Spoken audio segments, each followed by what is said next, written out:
But this has been here forever. Like when I used to live here in 05 and 06, we used to walk around the back because there's a shrimp hole. And you go down the rocks and you jump in and you can like swim down with a mask and stuff. And there's these little pink shrimp and you come up to them and they just go ping. They just disappear. It's like, best way I can describe it. It's like a ping. They just, and they're tiny, tiny, tiny. I haven't been back there yet.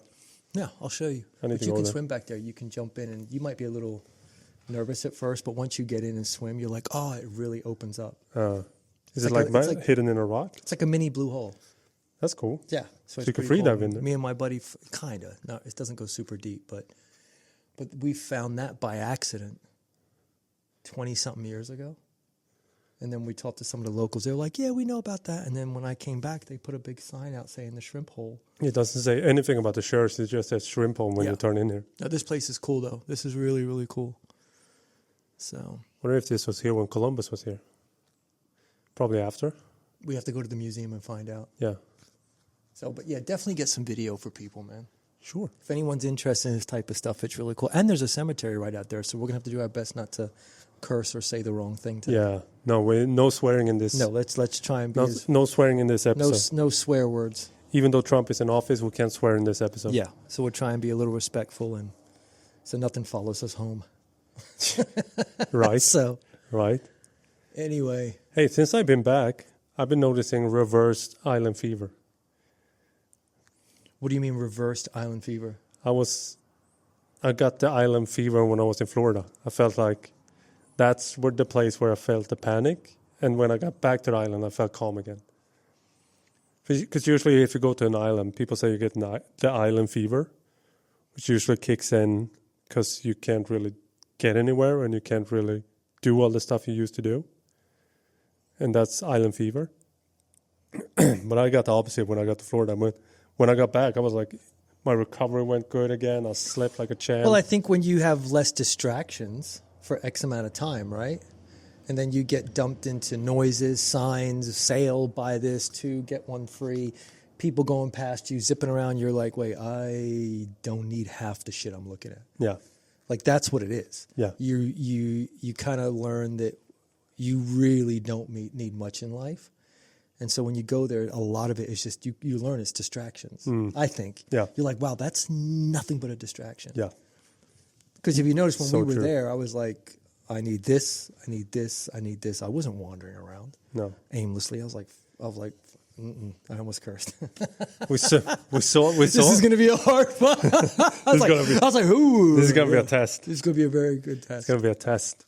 That's too funny. There's a lot of people aimlessly walking around in malls and shit.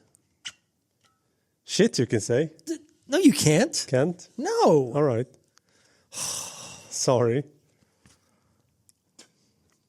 And then you're going to spit on the church on top of it? My man! Oh, we're going to be haunted now. The house is I got to sage the house when we get home. Yeah. Walk out of the church backwards or something. Yeah. We got a confession in here. This is where you confess. I think that's a toilet.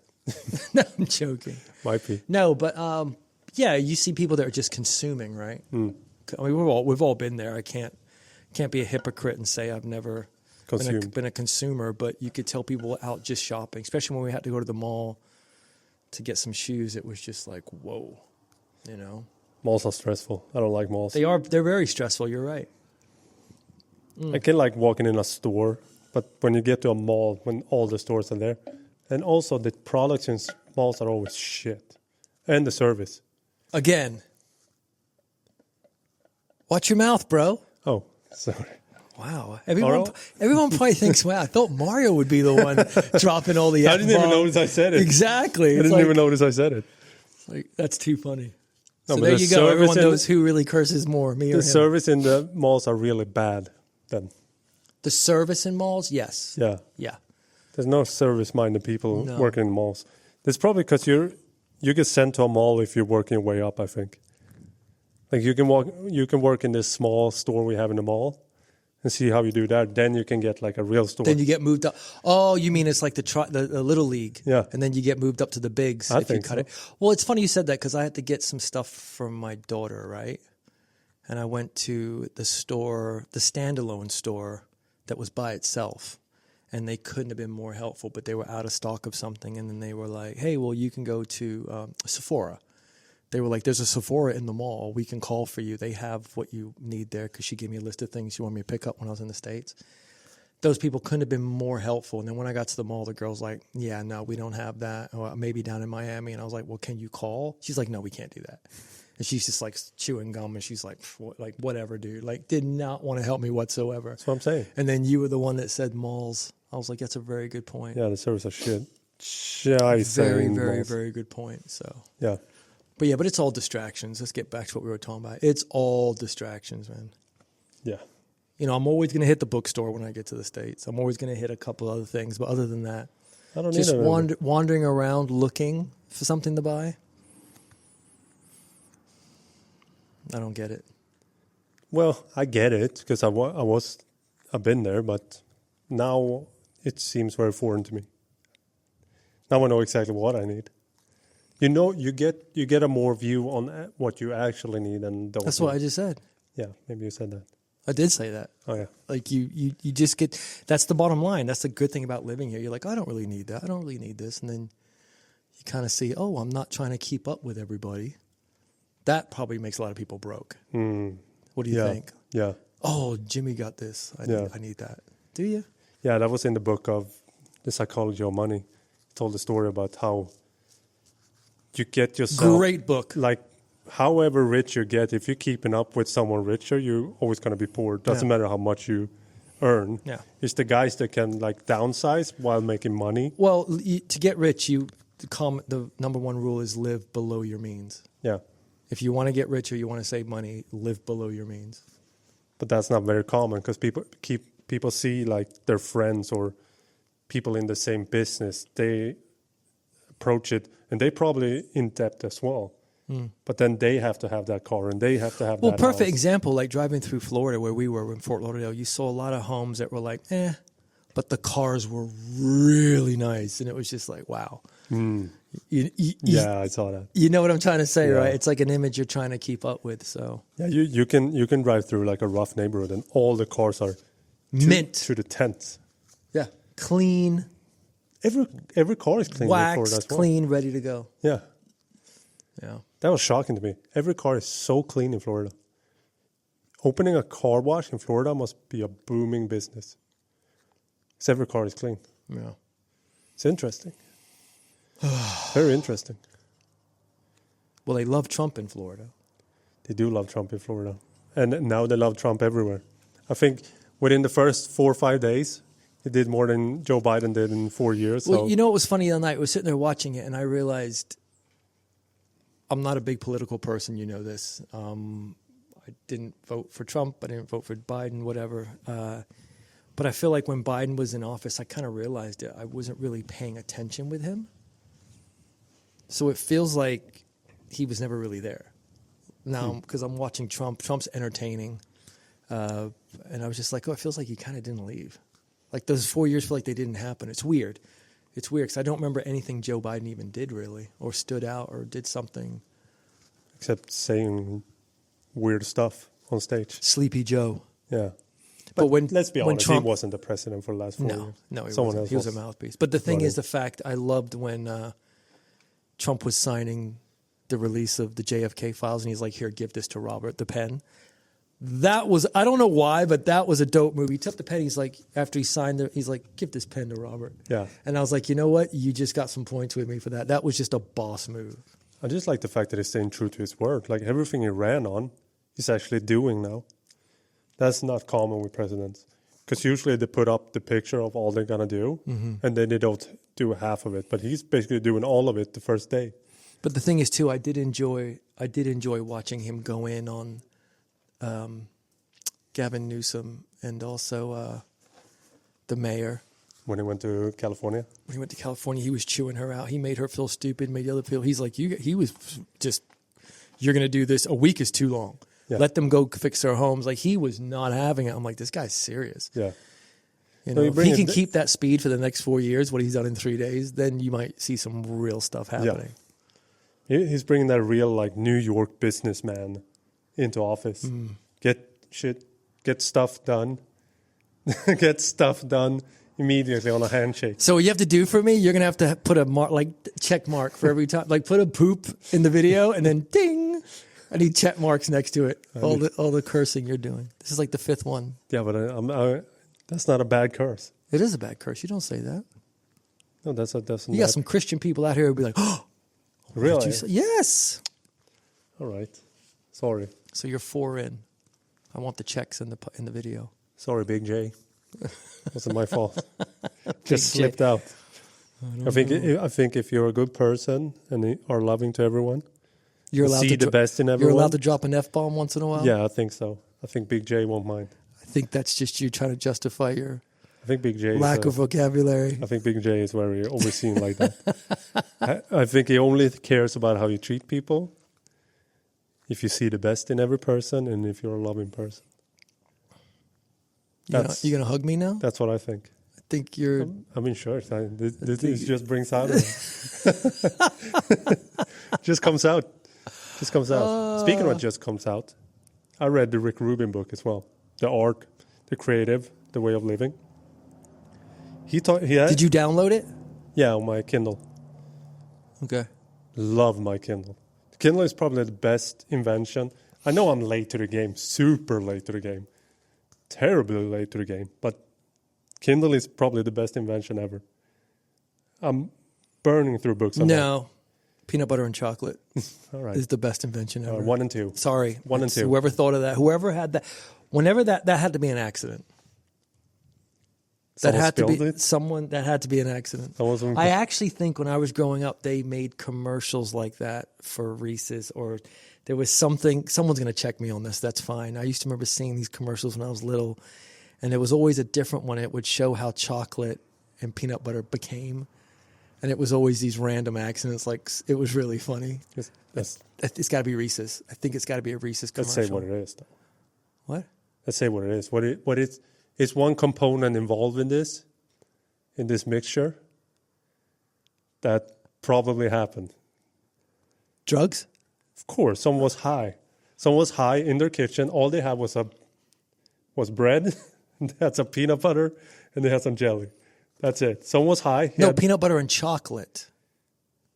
Peanut butter and chocolate? Yeah, Reese's is peanut butter and chocolate. That's the greatest invention ever made. Oh, Reese's? I thought you said peanut butter jelly sandwiches. No. Nowhere close. Really? You were all out of the tree. Hey, we need to rewind the tape. No. I said peanut butter and chocolate. I'm certain I said this is going to be a slow podcast today. It's Monday. We had a rough weekend. I could have swore I said peanut butter and chocolate. Maybe you said that. And if I didn't, then I apologize. But yeah, peanut butter and chocolate. Even though it's peanut butter and chocolate. That's the greatest invention ever made. Someone was high doing that. For sure. They probably sitting there chocolate, peanut butter, and they were like... Yes. Exactly. I think everything was I want to shake their hand. Like salty caramel. I think that's what's a high person as well. He had some caramel, and then he had salt, and it's like, let me put it on here, see what happens. Well, salt and sweet universally is the best way to go with anything, right? Yeah. You know what I mean? Like food-wise, so... Yeah. But when you get high, you get creative. Very creative. You use everything you have in the kitchen, and you make some dope stuff. Some dope stuff. That's half a check. That's half a check because the intention was there. That's too funny. Yeah. You need to get creative. Anyway, back to my book. He has a very interesting theory in that book that ideas, creative ideas, are always floating around in like wherever ideas float around. It was actually funny because we watched the Avicii documentary a while ago, and Chris Martin was in there, and he was talking about a moon full of stars, or a sky full of stars, the song he wrote. And he said like, I got this song from wherever the songs come from. And I had that in mind when I read the book. And Rick Rubin is talking about ideas floating around everywhere, and artists are very... ether. Yeah, artists are very sensitive people. So when they're allowing themselves to open their mind, ideas come to them. Because we always heard about artists. I remember watching the Bob Dylan documentary. He was like, it wasn't like I wrote it even. It was just coming through me. It wasn't me doing it, but it was me doing it. Well, I'll flip you out, and everyone knows this if they're rock fans. You know, Jimmy Page. He said he saw the lyrics for "Stairway to Heaven" in a fireplace. The lyrics were. Whoa. He said he was sitting there, and the lyrics just started forming in the fireplace, and he was writing it down. But that's what I'm saying. They were staying in some like 18th century cottage or something in the UK. It was like some kind of castle-y kind of a thing. Supposedly, don't quote me on that, but it was some kind of old house they wanted to record in. Yeah. But that's what I'm saying. It's coming from somewhere. And if you open your mind, and he talks a lot about meditation and like close out your mind and be focused on the creativity. The creatine? Creatine. Be focused on the creatine and you will make gains. No, be focused on the creativity and the creativity will come to you. Because Bob Dylan is not the first one I hear say that. Yeah, I've heard that before. Where do you think it's coming from? The creativity. Do you think it's something you create or is it something you receive? I think it's something you create. Interesting. Because have you ever heard a song before and in your mind, like there'll be times I'll hear songs that can even be a banger, but somewhere along the line, I'm not a musician. I love music, but sometimes I hear a song, but then I hear it a bit differently. And I'm like, it should have played that way. Okay. Like there's sometimes I'll hear a note in a song or whatever, and I'm like, oh, I thought it was going to go another way, and it almost sounds off to me. And I'm not a very creative, artistic person in music sense, I think. But could you imagine if someone's actually a full-blown musician, what they hear? That doesn't sound right to me. Someone that's dialed in, that does that, like that's their love, that's their passion. So for regular Joe like me, sometimes is like I thought that was going to go different. Or you look at art and you're like, I get it, but there's something off.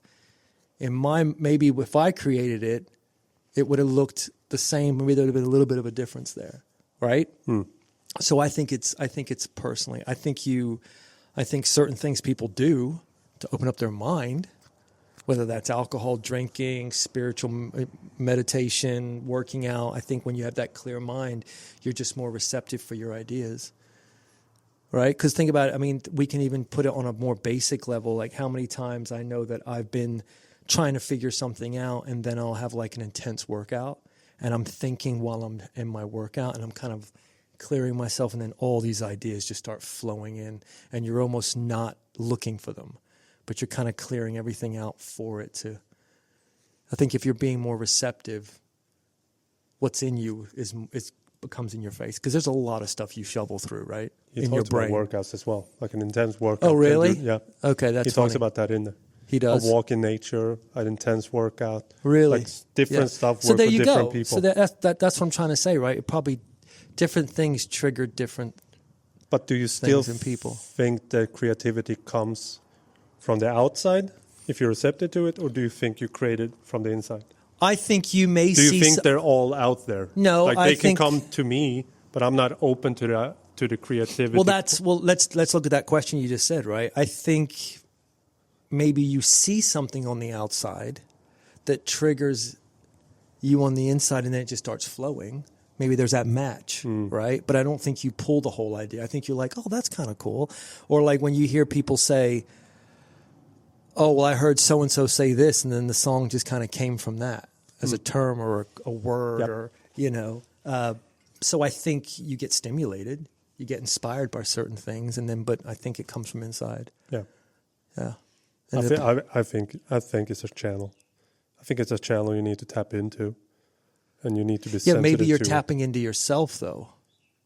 I think it's from the outside. I think it's available for everyone, but only the ones that done the work and are sensitive to the creativity ideas can fetch them. It's almost like I always thought about that when you always hear about artists writing a song during one night. I think Redemption Song with Bob Marley. Yeah, but okay, so let cases. me be devil's advocate. Right. I don't know if I can say that in church, but so let's just say that everybody got the same thought, but let's say 5 artists got the same thought, but none of them knew that the other one did. And they went into their respected corners. They're all going to come back with completely different ideas of what that song's going to sound like or that art's going to look like, but they had the exact same inspiration. So that means it comes from the inside. I think it's created in the inside. I think the ideas come from the outside. I don't think it doesn't come like a full version. I think like you said, you tapped at this a bunch of time when what you were talking about. I think the idea comes from the outside, but you need to build from that idea. Yeah, you get the spark, and I think, Because I always thought about that, like I said, I think Bob Marley wrote the Redemption song because they needed one more song for the album. And he went home and wrote it that night. Yeah, but Bob Marley, he wasn't a singer. He was a preacher. I literally said this to you recently. True. I don't think he was a lyrical guy. No, he was a lyrical guy, but I think he was a preacher, man. But I don't think that would have happened if he hadn't done his 10,000 hours and was open to the creativity. He wouldn't have written that song in one night if he wasn't at that level, because he wrote a whole album. So he wrote it he wrote that just to fill a space? I think that's the story. I thought that, I don't know. I thought he went through some stuff and he was like, you know what? And it just came out. Yeah, but it was... I don't think he was desperate for a song. They made the album in England, I think. They had the album done and it's like, we need one more song. And he went home that night and wrote that song. But it was from all the shit all the stuff he's been pulling from. It was from all the stuff he's been pulling from. But it came out like Redemption song. Yeah. And he wrote that in one night. But you do have generally talented people, right? And I think it just flows from, I think, it comes from the inside because we're all so different. I also think you have to be a bit sensitive to be an artist. Sensitive to, if you're in nature, you see nature, maybe not, maybe just the best of them. I think they take in more, like, we can look at the tree and... Yeah, but how many times, like, bands are killing it and they're high on drugs for 3 albums and they decide to clean up and you're just like, oh, this album is crap. Get back on the lithium or whatever you were taking. Yeah. There's something to be said about that, right? Wasn't that what happened in, like, the 70s? Everyone took drugs. Then the 80s came and no one took drugs. 80s? What are you talking about? 80s was probably cocaine. Yeah, exactly. That ruins music. Cocaine is not good for music. Cocaine is not good. The 80s got some bangers, bro. I don't know. We will listen to the 80s today. Though. But think about that, right? That's probably one of the reasons. It's like you're opening channels inside because you're... And when the people clean up and they're like, oh, we're going to go clean now, their albums usually are crap. Yeah. Like complete crap. That happens all the time. Yeah, it's like, dude, can you please be on Def's bed so we could get some good tunes? Do the drugs for the people. We need the drugs for the people. For the art. Yeah. Sacrifice for the art. But that happens all the time, right? Yeah. So. It's interesting, though. And he in the book, he goes through the whole process from when you get the seed of the idea and how you work on that idea until it's a finished product. Yeah. The whole book is, it's so interesting. Because he worked with everyone. You know. Yeah, Ruben's a boss. Oh, yeah. He worked with everyone. Very deep guy. He's got great little quotes, too. Yeah, very deep guy. So I recommend that book. Really good book. Because he goes, everything's by feel, isn't it? He just, if he likes it, he listens to it, he just feels it out. And he's been around. He also says if you get an idea, even the art must come first. He said, like, if you get an idea at 9 at night and that idea start popping, you need to stay with that idea. Even though if you have to stay up all through the night, that idea might be gone tomorrow. Mm-hmm. You need to feed that. Sacrifice your body, sacrifice everything. The art comes first. But how about when you always hear someone say, I wrote the song in 5 minutes and it was like their biggest hit? Like that's something to be said about that, right? Yeah, but that's what I said with the Bob Marley stuff. I think that would not have happened if they hadn't been doing it for 10,000 hours. They were given a gift. They were given like the muse or whatever was given them. Right. Oh, here you go. Right. You've been putting in time now. Right. Here you go. Right. You get this. I think Bob Dylan wrote a bunch of songs in like 5 minutes. Yeah, but he also supposedly sold his soul. Yeah. Let's not get into that in the church. No. Okay. Bob Dylan is not welcome here in church. No. He sold his soul to you know who. Mm-hmm. Voldemort. Heading to Mount Doom. Yeah. That's wild. So what else has been going on? I'm watching a really good show on Netflix right now that I want to talk about. Because I don't want to talk about the show that much, but the show is American Primeval. Peter Berg directed it. It's so good. But all I keep thinking about that is that we really live in the best time ever right now.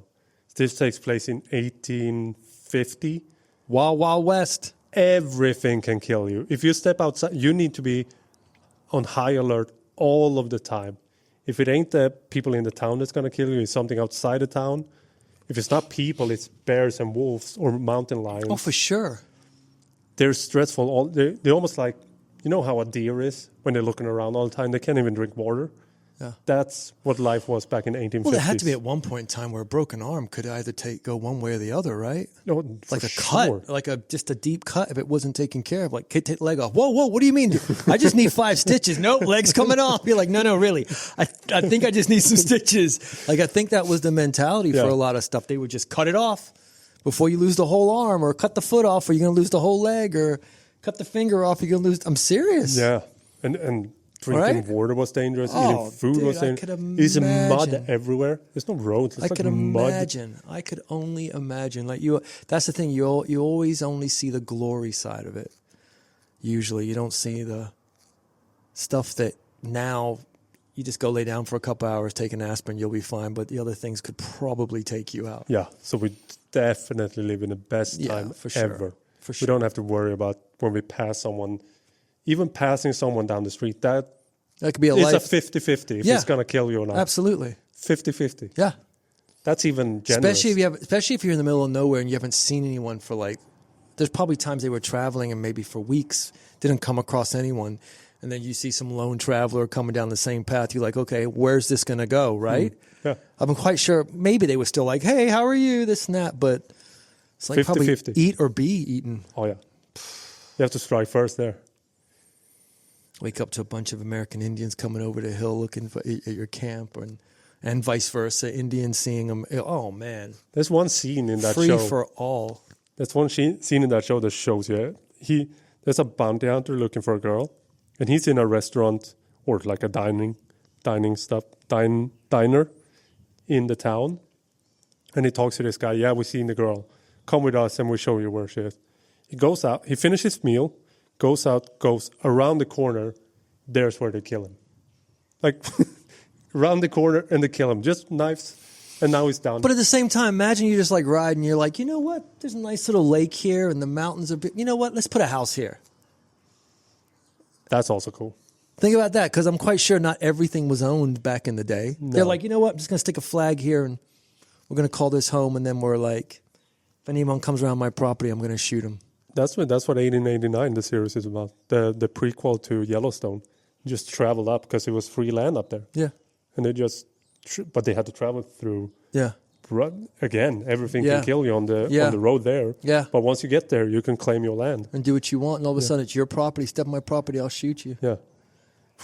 That's gangster. That is gangster. You're like, hey, look, like I said, nice lake, mountains, some good soil because we got to grow food. Right? We got to grow food. We got to fish. Some head of cattle. We need to hunt our food. Yeah. People were savages back then. I can't believe people survived back then. Well, I don't think they lived very long, right? The lifespan? No. Just from basic stuff. It's just so easy. Everything can kill you. Everything. The hygiene, too. Yeah. The people even got kids back then. People were going in, dude. People were going in. No, I'm already here. I'm already here. Yeah, we'll leave I'm already here. I'm being so This is going to be the most boring podcast. I'm trying to be so tactful and respectful in the church. It's unbelievable. Yeah, me too. I'm keeping it way down. I'm keeping it respectful, dude. One podcast isn't going to kill us. We're finding Jesus today. Yeah. But yeah, no, that's the type of stuff I think about too. Is like all the hygiene and if the water goes bad or the food and do you know what I mean? Like people think, shitting in a bucket in a corner of the room. Again, shitting, I can say. No, you can't. Pooping. Yes. Bowel movements in the corner of the room. Yeah. All right. But just the simple stuff, right? Not having enough wood for winter because you were lazy, or food stored up. Imagine you're in your cabin. It's late at night. You and the family are drinking some soup. You're all freezing. The fire's about to go out. Blizzard. And you're just like, doom, doom, doom, doom. 50-50. What do you do? 50-50. I know what I do. Open that rifle, go right out. That's it. That's also a thing. If someone knocks the door, it's a 50-50 chance they're going to kill the whole family. Yeah. I'm a lonely, weary traveler that needs rest for the night. No, you're not. You're going to get shot if you don't get off the property. Yeah. And that's another thing, too. Hospitality was a bad thing. That's another thing, too. It's not like the cops are around the corner. Cops didn't give a shit. Give a damn. give. They didn't give. I think more people are going to watch this just to see how hard it is for you not to curse and hear any of the stuff that we're talking about today. Cops did not care. Today's a weak one, but you're making it amusing. But no, think about it, right? If there was a murder, you'd probably have to go to like 2 towns over to the sheriff. By then, they're long gone. Then they have to do a drawing of the guy. Imagine that. A drawing, dude, not a photo. What if you slightly resembled somebody? Yeah. That's you. But I think the only bad thing is like if you went in there using someone else's name. Because I bet that happened a few times. Oh, I'm so-and-so and so-and-so. You can walk the town doors and you're Lord Yeah. Hucken stuff. Yeah. That's another thing. You can make up your own legend and crap and stuff. And that's a good thing. All right, let's find some positives. If you have a fight with your girl, you can just move the town over. You never see the girl again. Never see her again. You can use whatever name you want when you get there. You can be whoever you want when you get to another town. You just need to kill someone for their clothes. So that's a positive. Right. What more is positive? That's about it, huh? That's about it. No Wi-Fi signals because I'm reading a lot about the Wi-Fi signaling that's going through our brain. They're saying we're just to test people for whatever cancer is going to evolve from Wi-Fi. We don't know. Wi-Fi hasn't been around that long. But you can't EMF signals. Yeah. Well, there's got to be some. Well, open land. People aren't on top of you. Fresh air. Yeah. Living a healthy life. Farmland. Probably you're growing your own crops. No sugar. No real sugar. That was like a treat back then because you had to go to the store and get those type of little. Give me half a pound of this. Give me some licorice. Like stuff like. I think there's definitely a lot of the soil was probably healthier. There was probably like I said, fresh air. There's definitely outside positives. You just got to make sure you're not getting killed every 2 seconds. Yeah, everything outside can kill you. Yeah. Whatever you go on a walk. Toilet is outside the house, though. The outhouse. Hey, my old job, I had to take. I had to make my toilet visits in the woods. Yeah. And I worked at the. I'm quite sure there's a lot more possibilities. For what? I don't know. I don't know. For what? Maybe if you live in a good part. Wonder how like Bahamas was back then. I don't know how it was here. Just a bunch of Indians running around. Was it really? Yeah. Wasn't the English already slave ships? Yeah, but when they first got here, the Lucayan Indians. But mid-America was not a good place to be in the 1850s. That show is so good. I'm stressful all the time when I watch it. The Peter Berg show? Yeah. American Primeval. Go watch it. It's so good. I just watched, actually, you're talking about Westerns. I just watched Kevin Costner's Horizon. Yeah, I heard about that. He's making a 3-part, and the first one's 3 hours long, and I loved every second of it. I'm a sucker for, like, really good 3-hour movies when they're good. You know what I'm talking about? Yeah. Like those Sunday afternoon, like, okay, this is going to be, and it's really good. And Sienna Miller's in it, and she always makes things easier to look at. But yeah, Kevin Costner's a boss when he plays a cowboy. Didn't he leave Yellowstone for that show? I don't know, but he didn't leave on bad terms. He was just like, it wasn't working out for me. I saw the interview with him. How can that not be working out for him? Because it was one of the biggest shows it was ever. cutting into his scheduling of other things he wanted to do, and he didn't understand the direction of the show either. But he wasn't insulting them by any means. I like that. Yeah. Because a lot of shows are so good for first 3 seasons, and then it's like, what are we doing here? Right. What are we really doing here? Yeah, we're just milking it. Yeah. So I respect that. Horizon, you said. Yeah, I think it's called Horizon. I think my sister talked about that. But it's long. You got to take like a Sunday afternoon and watch it, but it's really good. The series are long, always. Well, I think what's cool is it's he's always kind of tried to be as accurate as possible with it. He loves Westerns. Kevin Costner. You think of him, you think Western, right? Yeah. So it's one It's of a those good good combo. movies. Yeah. I mean, he's never going to capture Dances with Wolves. That was like lightning in a bottle. But it's still, I liked it. I think it got almost said it. I think it got crapped on a little bit. Caught myself, but it's a good movie. So I'll check it out. you should. It's Okay. really hard when the Lord is watching Yeah, us, isn't it? Yeah. The Lord out there. Hey, Big J. I got Big J. so many ideas, but I'm like, I'm being respectful. Big J, One day's I'm sorry. One day's not for going to all hurt me. the stuff I said. And Big J, I'm really sorry for all the stuff Tom says and does. And Big J, keep us in your prayers when you go to bed tonight, because we're in your house. And we need it. Yep. All right. Anything else to add? No, I'm good. All right. I don't Let's want finish to this. say the wrong thing in here. All right. Bye. We see you next week. Bye-bye.